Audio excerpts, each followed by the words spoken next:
Hey VC, it's Mazzy here, and hi-fi, the golden age of hi-fi. Hi-fi, the history of high fidelity auto design. That's not what this video is about, but I do want to show you something. New things, new old things, found things, silly symphonies. That's what's playing in the background if you can hear it, and talk about that at the very end. But I want to show a few new things I've got and received, and that some of it that VC members' channels have turned me on to, and I don't know all of them. But right off, I'll start. I want to thank the luckiest digger in the world, or the luckiest used record finder in the world lately on the VC. Is Chris Has a Spin. So Chris has done several videos, I think, where he gets something like 10,000 perfect jazz and rock records for like a penny each. Sounds like the Columbia Record Club, right? For a penny you get 10 titles, and you have to buy an additional 12 over the next 12 months for the regular price. That's kind of an old school thing. So I don't even know if you, Chris, know this, but I want to thank you. I watched one of his videos, and he had, I think several people chimed in. There's certain records he didn't really care about keeping, and so I purchased 2 of them at a very fair price, I think, and we went back and forth, and I mean, he made me an offer, or he suggested an amount, and I was fine with it. The Plasmatics, Wendy Williams, punk, burlesque punk at its finest? Really? I don't know. I think the reason I really went for this album is because I used to have this record, and in my record LP vinyl purge of 93, 94, this record sort of disappeared, or didn't disappear, it went on the way to Amoeba in 1990, I guess. No, 93, as I said, 93, 94. So he had 2 Plasmatics records. This one was from, I don't know, what, 80 something, what the fuck? Oh, I'm sorry, 1980. Someone got upset that I swear, so I don't think kids are watching this one. If they do, you should make sure you monitor your children's YouTube video. And the other channels, one was on Capitol. Were they both on Capitol? Well, one was on Stiff. Remember the logo from Stiff? If it ain't Stiff, it ain't worth a fuck. But that is the label's moniker. Kind of like That's All Folks for Warner Brothers, right? Plasmatic, Secret Service. The reason I wanted this too is it's called New Hope for the Wretched, because I saw them once in the early 80s at the Stone on Broadway in San Francisco, and the Stone was a building that had a lot of history over the years. I think it's back to be a gentleman's strip club now again, but the Broadway in San Francisco is famous. On the corner of Broadway and Columbus is still, but it's definitely a shadow of what it was once. And I'm digressing, but what the F? The Condor, the famous Condor Club in San Francisco, where Carol and Doda invented. It's where topless dancing was invented in America. Topless dancing invented in San Francisco, right in the corner. And the Condor's still there. Carol Doda was the infamous first topless dancer, very famous in the San Francisco scene and on the national scene for a while. And I kind of go into that story because Wendy Williams. So anyway, I saw her, my buddy and I saw the Plasmatics at the Stone, and it was, I don't even remember the music. I remember it being loud, crazy, and yes, Wendy Williams pulls out a chainsaw and starts cutting guitars and cutting things on stage. It's crazy, you know, topless with pasties, the whole bit. So seeing her and them right on Broadway was probably pretty, what is this? Pretty interesting. So this is so you can fight authority. Are you sick of people telling you what to do, doing bored radio stations? Does it make you barf? Don't be stupid. What is this? Oh, this is like I guess like almost like the Plasmatics fan club. So I never joined it, which is kind of good, and now I got my record back. This was their another album of theirs, and I have no idea how many records they did because I really didn't follow them. They're really, to me, like a gimmick type band, although their records are kind of fun. And to be honest with you, Chris and everyone else, since I got these in the mail the other day, I haven't listened to them again, but I know I will, and they're pristine shape, so thanks, Chris, and anyone who's buying records from Chris is very lucky, you know, whatever you get. There you go. Now, if you have kids at home, you might want to cover that. Although she's taped up. She's got her using her electrical tape quite nicely there. So there you go. Anyway, Plasmatics. Thanks, Chris.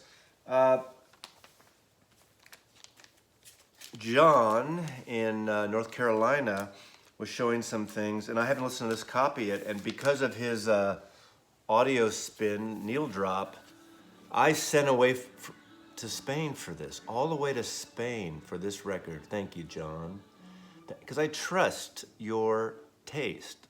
It's a lot of, you showcase a lot of music that I don't know. I mean, obviously some of the jazz I know, a lot of jazz I know, but I don't know a lot of the avant-garde jazz and a lot of the other music you show. And when you said this is probably your favorite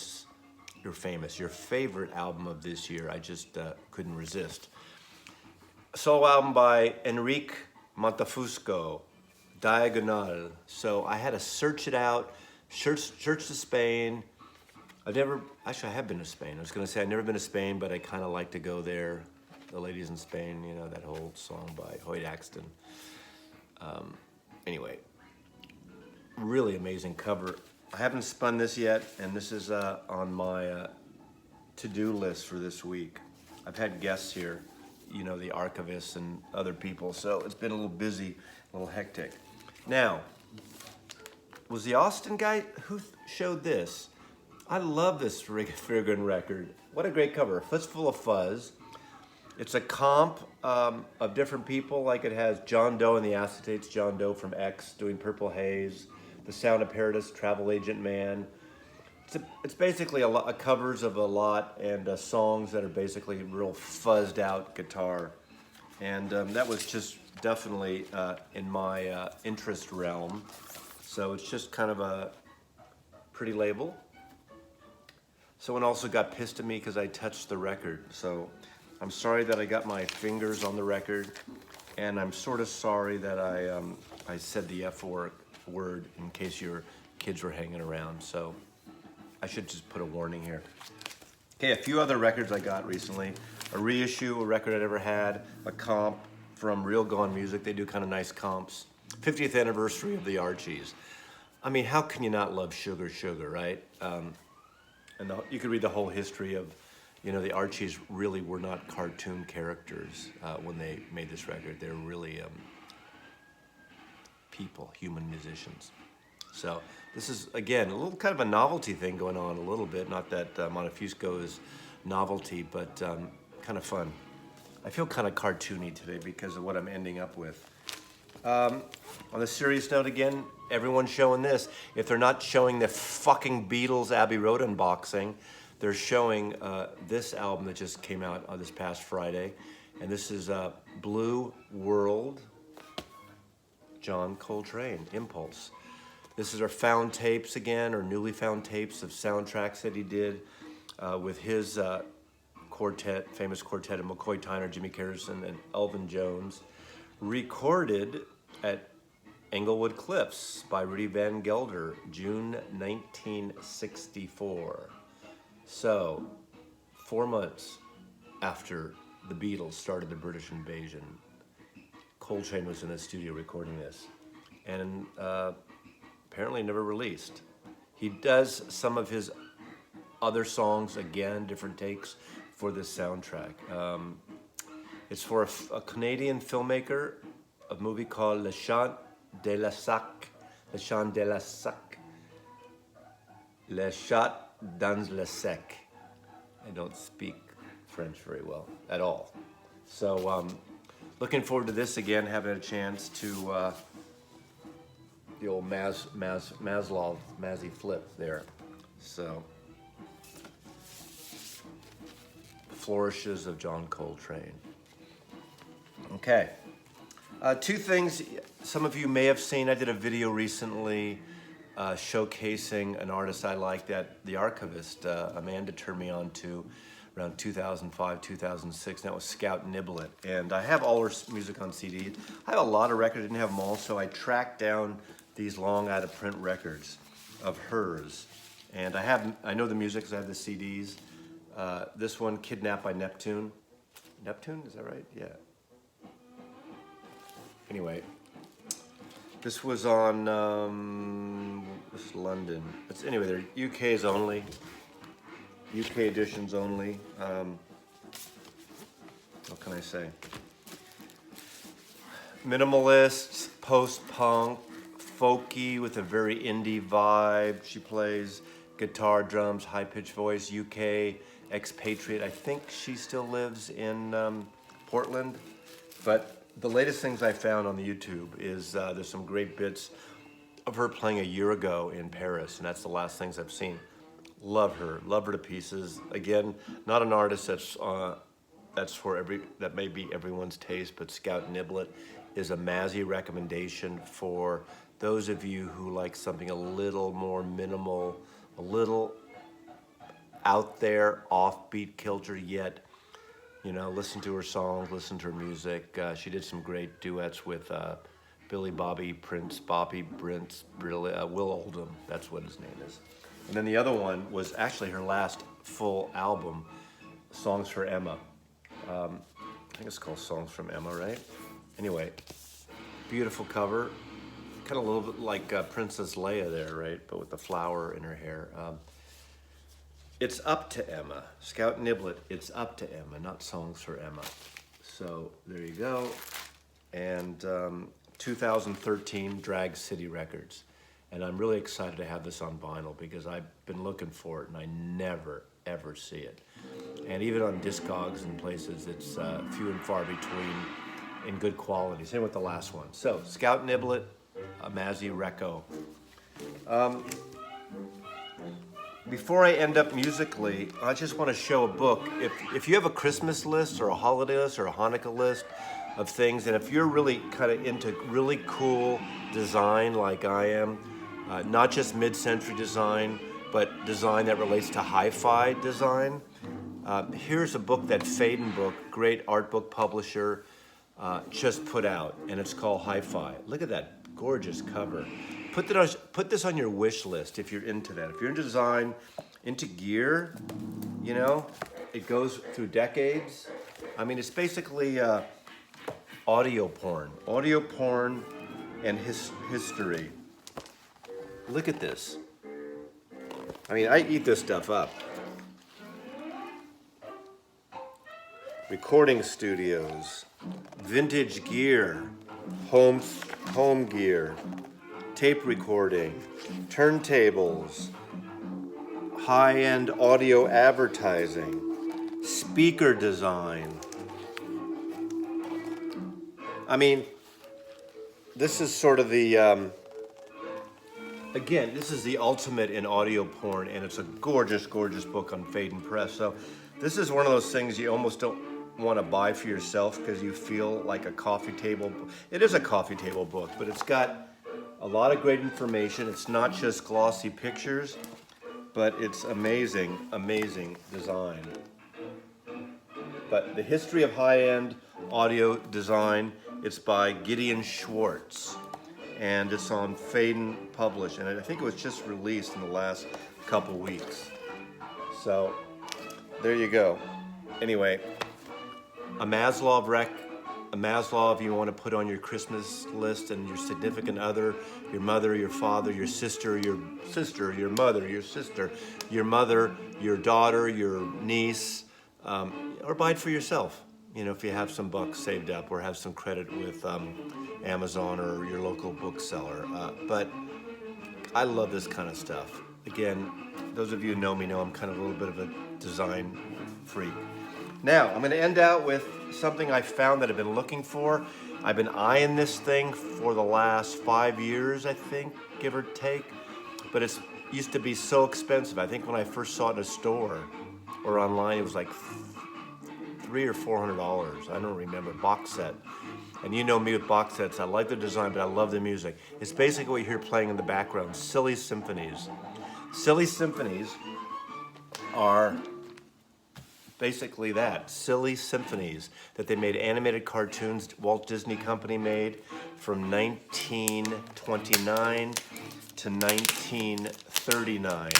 And a series of conductors and composers worked on these, and sometimes they would use a selection of classical pieces and then write original things, all for cartoons. I think the Three Little Pigs was the first one.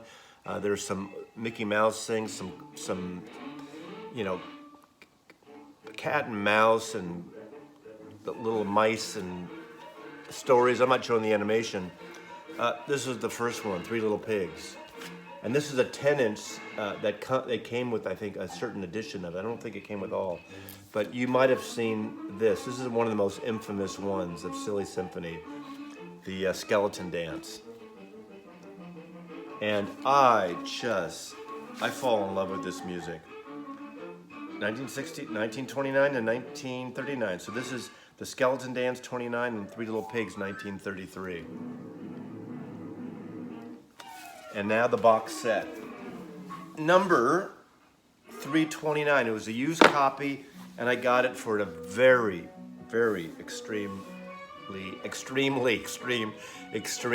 good price, I think. In the $100 range, which, knowing this, it's wonderful. Double sets, so there's a 1, 2, 3, 4, 5, 6, 7. So there's about 16 LPs. And each one is a double gatefold. And it goes to the entire, every piece of music in the history of each piece of music. Volume 1. Beautiful artwork, volume 2. Again, I love historic music like this. And some of you have seen me post things like the Bohunks doing also music from Little Rascals and Laurel and Hardy. I love that kind of stuff. But Carl Stalling, you probably know, because later on he ended up composing and working a lot of Warner Brothers Bugs Bunny cartoons. And there's a couple of great CD sets of Carl Stalling's music, you know. The Warner Brothers theme. That's all, folks. So he did that, but I don't think that's on vinyl, but the CDs are wonderful. So any of this stuff, if you can get CDs. So I'll just quickly go through these covers because I think they're really beautiful. High Fidelity and the Silly Symphonies. Three Little Wolves, Who Killed Cock Robin, Music Land, Toby the Tortoise Returns, Broken Toys, Mother Pluto. So these actually were 2015 is when this box set came out. Look at that. Wow. Moth and the Flame, The Practical Pig. And then in 1939, it all went away. They ended it. So there you go. That's Mazzy's kind of a newly acquired records, a book, and the Silly Symphonies. High Fidelity and the Silly Symphonies. Maslov loves High Fidelity. Mazzy loves the Silly Symphonies. Mazzy loves you. Thanks, VC.